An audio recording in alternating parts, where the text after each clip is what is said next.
everything that I've gone through these past 44 cycles, it's just like, I just keep thinking every month, this is it, this is it, this is it.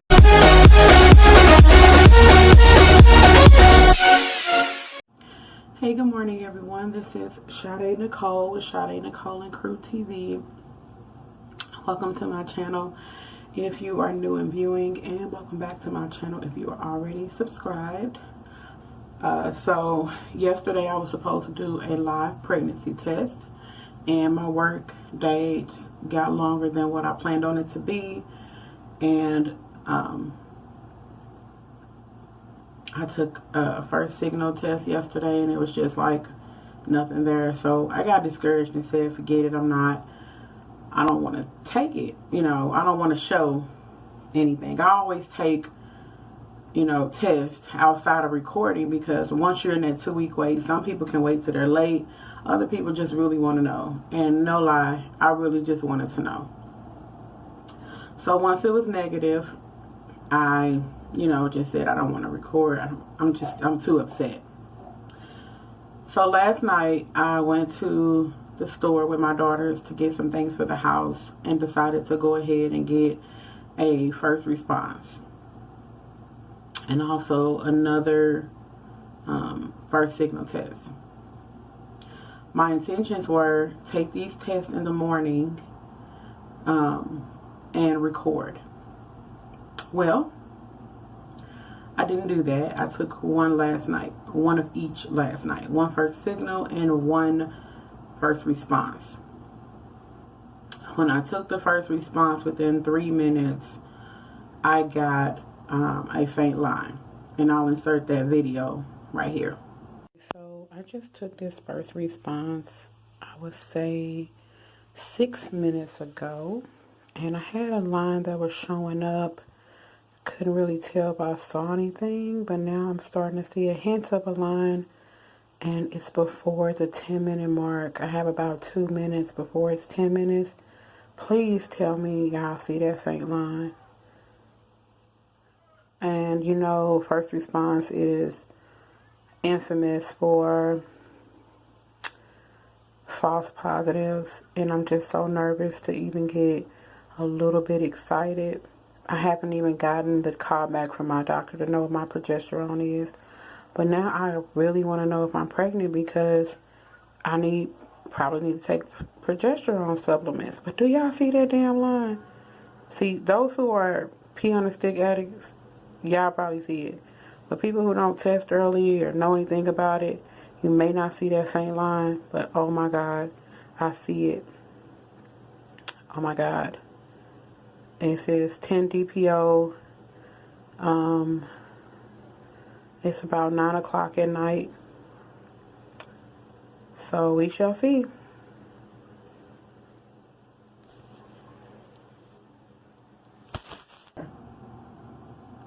And so last night I was excited for like 2 seconds, and then it's just like something told me, don't get excited. Like, don't try your hardest to contain yourself.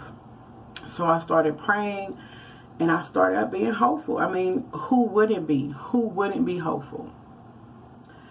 So the first signal, upon initial look of it, it was negative, or a faint little line.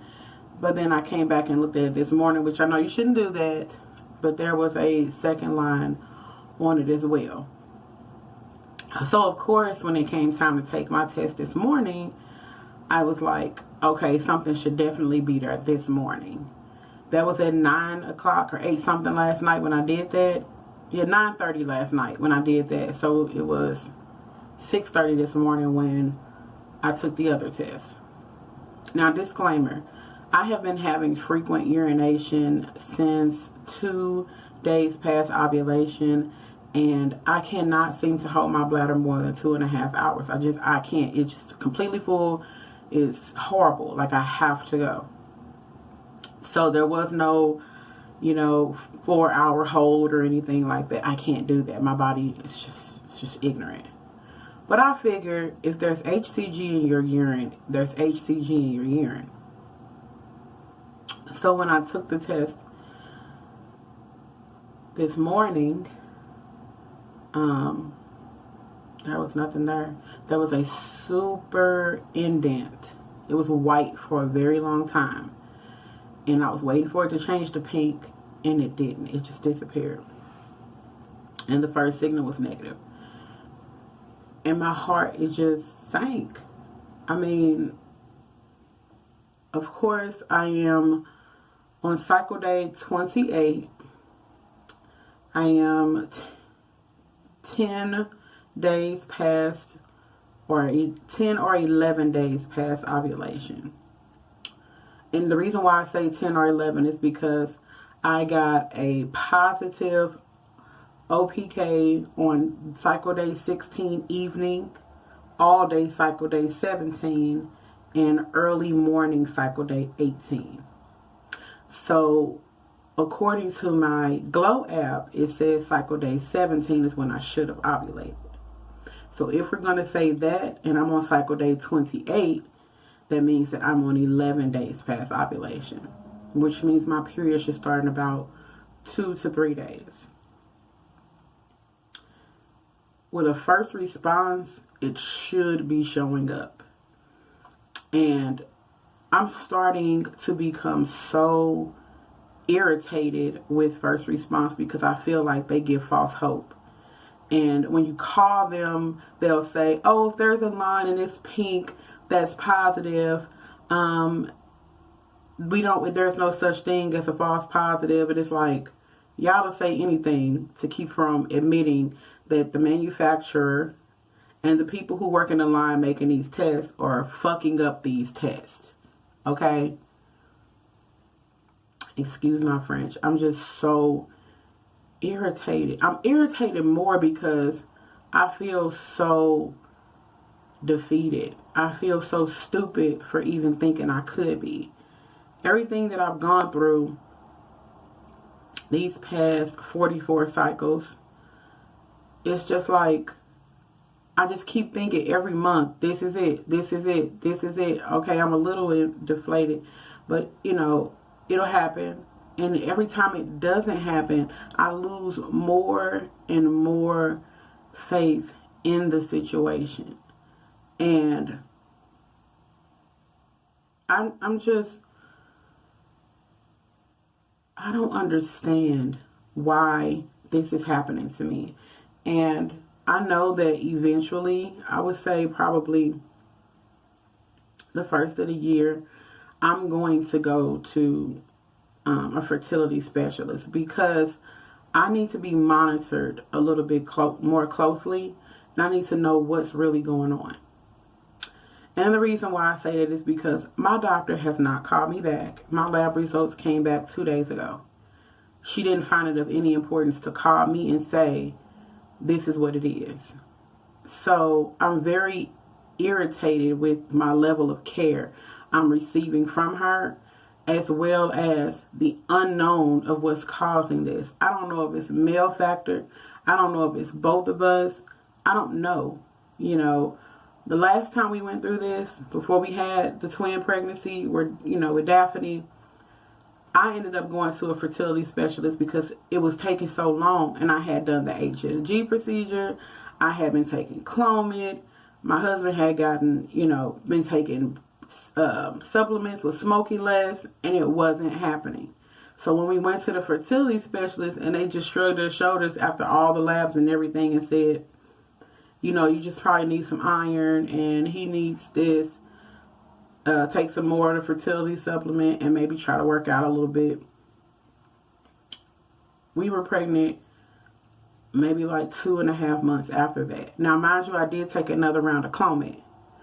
So, I don't know. And she didn't give me my progesterone levels with that one either. So, I don't know if they helped or not. I always gave Clomid the credit for that pregnancy, but I honestly don't know if it was the iron. I don't know what it was, but this time I just feel so frustrated.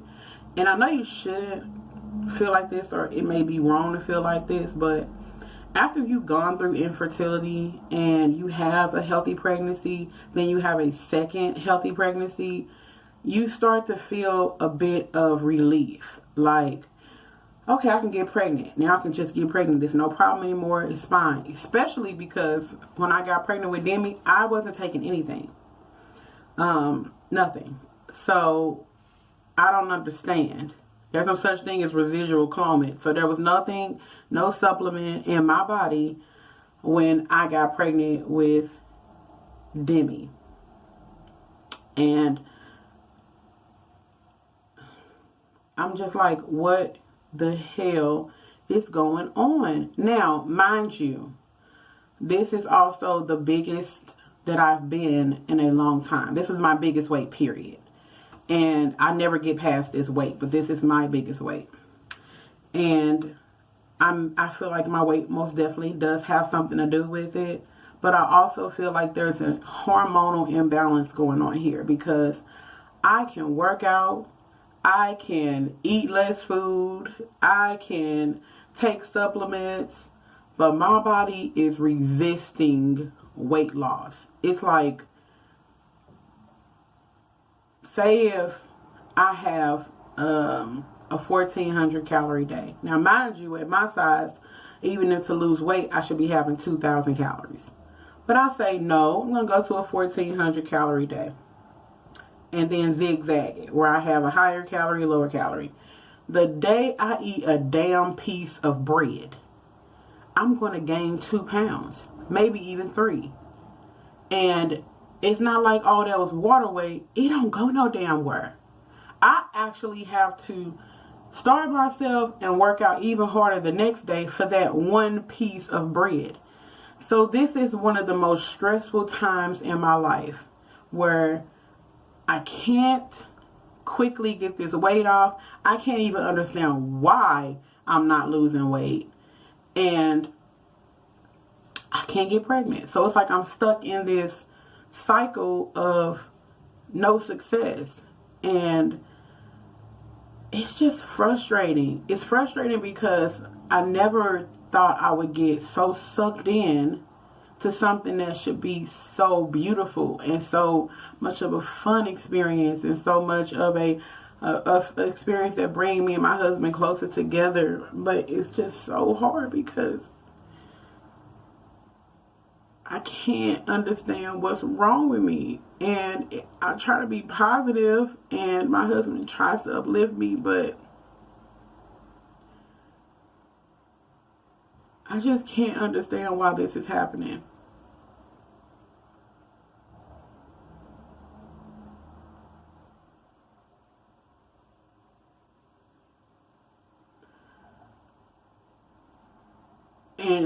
But it's so strange, because the moment I try to break down,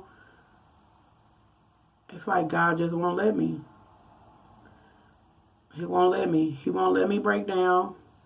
He won't let me fall into a depression. He won't let me claim defeat. As hard as it is, he just won't let me. And I don't know what this journey means. I don't know what all the no's mean. I don't know why these things are happening, but I just have to keep trusting God. And you know, it says in the Bible that you're supposed to think on good things, and that's even when we're going through hardships like this. So even in this moment right here, I have to just tell myself that I have 2 beautiful daughters. I'm alive. My family's alive. I have a home. I have an income. I'm in school. And even through the hardships, I just have to keep thinking about how many times God has brought me through. And because he's brought me through so many times, I have to believe that at some point he's going to bring me through this. At some point I'll be on the other side of this weight loss. I'll be on the other side of infertility, and I'll have another baby, or however many God plans. You know, my life is not over. You know, I'm still living. I'm 32, but sometimes that makes me feel anxious because I'm 32. It's like, you know, what does that mean? But people over 40 are having healthy pregnancies. This is probably their first baby in their 40s. So it's not impossible for God. What's impossible for man is most definitely possible for God. He can do anything. So I'm sorry for rambling, y'all, but I had no intentions of making a video. I literally felt like I'm not going to do anything. I'm not going to record anything. But I think that's unfair because, you know, when you tell somebody something and you let them know you're going to show them the journey, you have to show them the whole journey, no matter if it's ugly or not. You just show the journey because it could help somebody else. It could encourage somebody else. But what I most definitely feel is if at this point I can only trust blood tests. Because these pregnancy tests, it's like, I don't know. These are people-made manufactured products. They can go wrong. They can be faulty. They can mess up. You know, things mess up. These are man-made things, and man-made things fail us every day. So if my period is late, and when I say late, I mean like a week late, because Clomid can cause your period to be delayed, or it just changes your cycle. So if my period is more than a week late, I will get a blood test, because at that point I'm going to need to know what's going on and if I need to take progesterone supplements for that pregnancy. But right now I'm trying to accept that I'm not pregnant so that I don't stay upset, and I could just adjust and relax and let my body do whatever it's doing. No more testing, you know, because I have bought, though I have only recorded 2 tests, I have bought several tests. I ain't even gonna tell y'all all the tests I bought, but I bought plenty of tests. So, no more testing, and we will see. We will just see what happens, honestly. I can't do anything else at this point. So, I will just keep you guys posted. I do thank you all so much for watching my videos. I do thank you all for the support that I have. And those that are watching this video for the very first time or come to my channel for the very first time, my name is Sade Nicole. I'm currently trying for baby number 3. My husband and I, we have 2 daughters together, and I have struggled with fertility in the past and weight in the past. So this channel is about my weight loss and trying to conceive journey, as well as just family vlogs, mom vlogs, other fun content that is to come. So I do thank you for tuning in, and if you are interested in my channel, please subscribe. I most definitely would love to have more subscribers. I do thank you guys again for tuning in. Please remember that you are blessed and you most definitely are fruitful. Have a good day.